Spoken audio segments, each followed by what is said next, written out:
Yo, what's going on? It's Volpo, and today we're going to be doing a comparison between the Hati-S wired and the G Pro wireless Superlight. Before we do that, if you could like and sub, I appreciate it. I got so much good feedback on my last video talking about the Superlight generally, and I wanted to make this video just to help people make this decision. Because soon the Hati-S wireless is coming out, and that mouse is going to be about the same weight as the G Pro wireless Superlight. I have 20 by 10.5 hands, and mainly I fingertip. I've been lately trying to claw more, and I find both comfortable clawing. But comparing the two, of course the Hati-S wireless version is going to be different from this. This is an original sample version that I have spent a lot of time playing on. So this is going to be way more worn out than your typical copy. So bear that in mind. As far as the grips and feet go, this still has the stock feet on it. I really like the G Wolf stock feet on the Hati-S generally. Like, they're very good. They have a lot of control and they're pretty thick. With my Superlight, I don't like the stock feet at all. I switched mine out for core pads, which are amazing. Um, as far as the grips go, the Hati-S comes with, in my opinion, the best grips on the market. Uh, they're my favorite feeling. They're very thin. They're very rubberized. I like them better than these grips that I've picked out for this. These also get very dirty. If you watch the other video and you wanted to try out these grips, this might change your opinion a little bit. This is after about, I want to say 3, 4 weeks, maybe 5 weeks. I've been using this mouse almost exclusively, besides the time that I put in on the XM1R. But as far as coding goes, I would give it to the Superlight. If you're a fingertip user and you're using the grips, that's not going to matter too much for you. But in clawing, I've noticed that I definitely prefer the Superlight as far as the coding goes. The side buttons, I would have to give it to the this Hati-S even. They're just much better. The Superlight, its side buttons, just I'm not a fan. Scroll wheel, I think it just depends on what you want out of a scroll wheel. The Hati-S has more bumps, which I understand this is the same scroll wheel that they're going to be using. I believe somebody said it felt a little more tactile on the wireless version. But on the wired, it's nice and loose. I would say it's even looser than the G Pro wireless Superlight.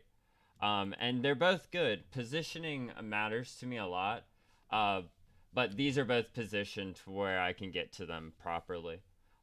They work with both styles of grip I've used. Um, and then the main clicks of Hati-S from here on out, I understand, is the Kale 8.0s, which are amazing compared to these.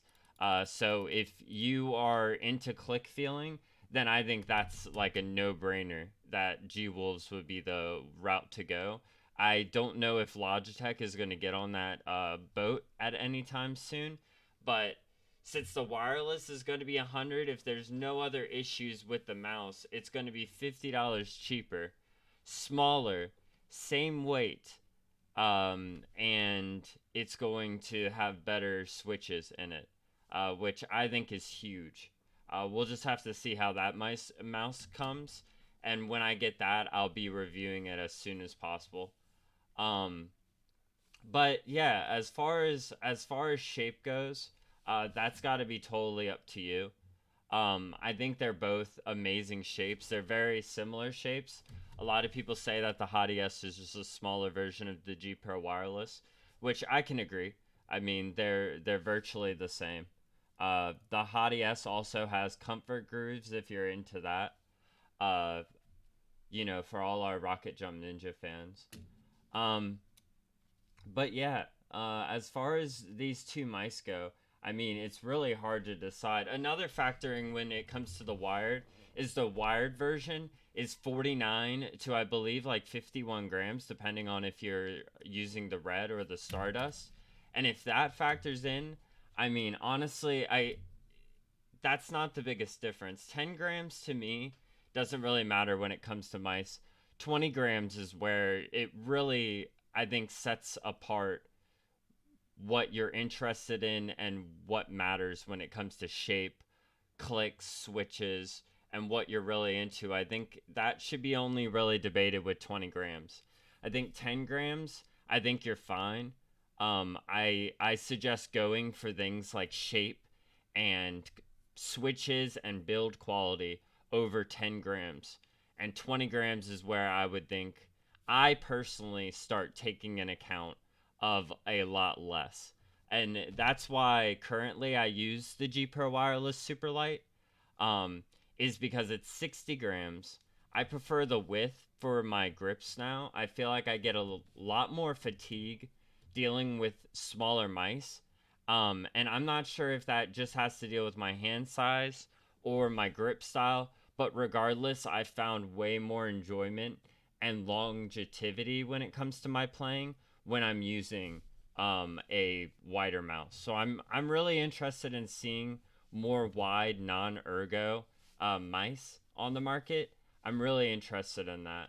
I think the Hati-S, I would love if it had flatter sides, and if it didn't go in so much, I think it would be an amazing mouse for me. I'm really interested in trying the MM710, but the build quality has always turned me off of it. And, right now, I'm honestly very happy with the Superlight. When I get my Hati-S, I'll be comparing it to that, the Hati-S wireless. And then also, I do have the new final mouse whenever that comes. I think that'll be a contender for what I regard as the best mouse currently. But right now, honestly, if money isn't as much of a factor, if the idea of click wobble doesn't worry you at all, if you think it's worth the money, oh, and if you want to put feet on it, I think that the G Pro Wireless Superlight is a amazing option. And when it comes to the Hati-S, I think that with the wired version being, I'm not even sure what the wired version is. It's $100, I believe, for the Stardust version with the 3389. I think that if you want a Hati-S, I think the wireless, when that comes out, you should wait. Or the red classic edition is much cheaper. I believe it's $69. And I mean, I think that they're both very good mice. And I vouch them both. I think I've put more playtime on this mouse than any other mouse, including my Ultralight 2. And I would definitely vouch this mouse over the Ultralight 2 any day, just based on shape. And I think that's wrapping up all my thoughts for this video. If you have any questions, hit the comments down below. As I said, it's amazing how much traction my last video got, and I just really appreciate any criticism, constructive, any feedback you guys have for me. Thank you. See you guys in the next one.